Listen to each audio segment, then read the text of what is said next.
In this video, I'm going to be giving you a brief overview as to what App Inventor 2 is for all of you that might not know. So, what is App Inventor 2? App Inventor 2 is a free drag and drop system used for creating Android mobile applications. In short, using App Inventor 2, you can create an Android application without programming a single line of code. App Inventor 2 consists primarily of three main parts: the components editor, the blocks editor, and the AI2 companion app and emulator. Great, so let's go over those three parts.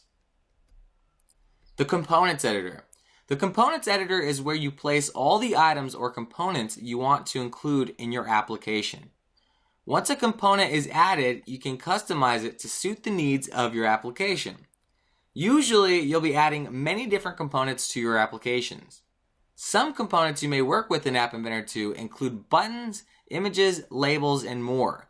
There are also more interesting components that allow you to access various phone functions, such as the sound, camcorder, GPS, texting, and Bluetooth components. The components editor is primarily concerned with the layout of your application. The blocks editor.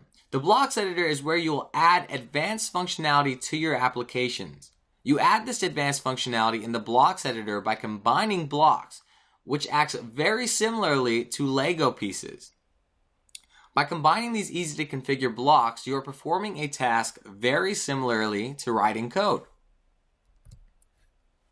AI2 companion app and emulator. App Inventor 2 includes a companion application which makes it very easy for you to test your Android applications without fussing over wires, obscure files, or connection issues.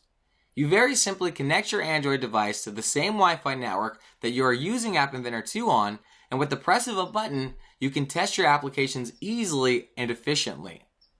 For those that don't have an Android device, you can also very easily test your App Inventor 2 apps using the App Inventor 2 emulator in conjunction with the new AI Starter application.